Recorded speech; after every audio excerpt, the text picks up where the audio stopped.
Assalamualaikum warahmatullahi wabarakatuh. Perkenalkan, nama saya Fauzia Farhani dengan NIM 1802316. Di sini saya akan mencoba menjelaskan mengenai pengertian disiplin.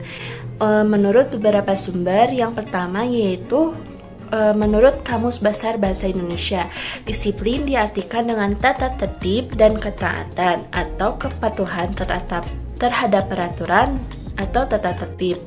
Sedangkan menurut Novan Ardiwiyani pada tahun 2013 pada halaman 14 mengatakan bahwa kata disiplin berasal dari bahasa Latin, yaitu disciplina dan disciplinus yang berarti perintah dan peserta didik. Jadi disiplin dapat dikatakan sebagai perintah seorang guru kepada peserta didiknya. Kemudian dalam New World Dictionary, disiplin diartikan sebagai latihan untuk mengendalikan diri, karakter atau keadaan yang tertib dan efisien. Sementara itu, Yang Ji mengartikan disiplin sebagai suatu keadaan tertib di mana orang-orang tergabung dalam suatu organisasi, tunduk pada peraturan-peraturan yang telah ada dan dilakukannya dengan senang hati. Sedangkan menurut Goods dalam Dictionary of Education mengartikan disiplin yang pertama yaitu proses atau hasil pengamatan atau pengendalian keinginan, motivasi atau kepentingan guna mencapai maksud atau untuk mencapai tindakan yang lebih efektif. Yang kedua, mencari tindakan terpilih dengan ulet, aktif, dan diarahkan sendiri walaupun menghadapi hambatan. Yang ketiga, pengendalian perilaku secara langsung dan otoriter dengan hukuman atau hadiah. Yang keempat, pengekangan dorongan dengan cara yang tidak nyaman bahkan menyakitkan. Sedangkan untuk dalam konteks manajemen kelas, disiplin dapat diartikan sebagai upaya yang dilakukan oleh guru sebagai manajemen kelas untuk menjadikan peserta didiknya memiliki kemampuan guna mengendalikan diri dan berperilaku sesuai dengan tertib kelas. Sekian yang dapat saya sampaikan. Mohon maaf atas kesalahan. Selanjutnya akan dijelaskan oleh teman saya. Terima kasih. Assalamualaikum warahmatullahi wabarakatuh. Perkenalkan, nama saya Mirna Widiati dengan NIM 1802229. Ali Imron membagi disiplin menjadi 3. Yang pertama, disiplin berdasarkan konsep otoritarian. Yang kedua, disiplin berdasarkan konsep permisif. Dan yang ketiga, disiplin berdasarkan konsep kebebasan terkendali. Nah, kita akan bahas satu-satu ya. Yang pertama, disiplin berdasarkan konsep otoritarian. Dalam konsep ini menyebutkan bahwa siswa dikatakan disiplin apabila mereka duduk tenang dan mendengarkan penjelasan dari gurunya. Akan tetapi, dalam konsep ini, guru itu seperti mendominasi dan mengatur perilaku siswa. Guru merasa berhak untuk memberikan perintah, larangan, maupun hukuman kepada siswanya. Nah, contoh dari disiplin konsep ini yaitu ketika anak melakukan kesalahan, guru langsung memberikan hukuman kepada mereka tanpa memberikan kesempatan agar mereka menjelaskan mengapa mereka melakukan kesalahan itu. Kemudian yang kedua, disiplin berdasarkan konsep permisif.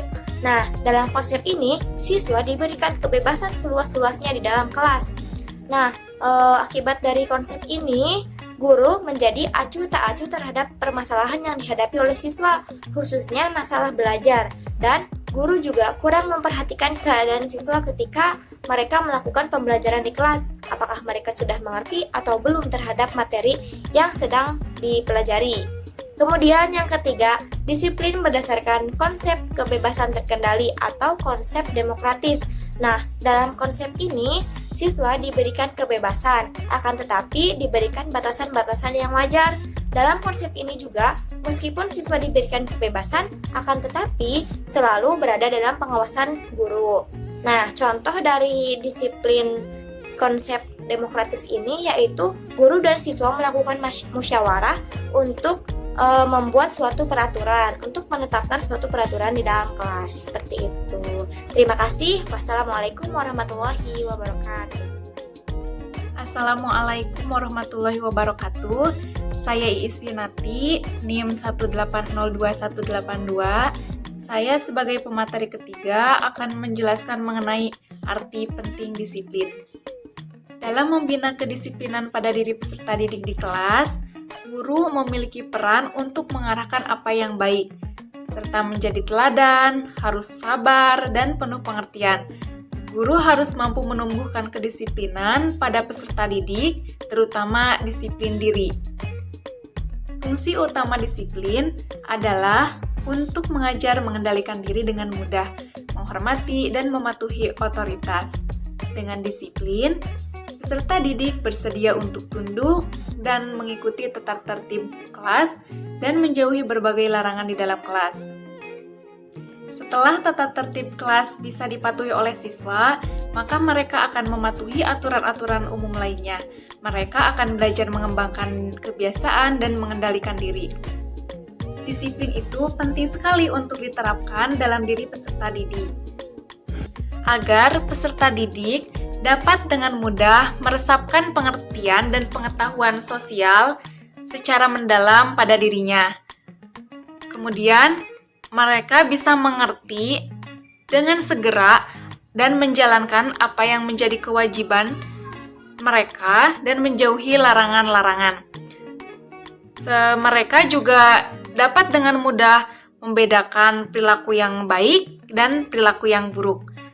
Serta mereka bisa belajar mengendalikan keinginan dan berbuat sesuatu tanpa ada peringatan dari orang lain.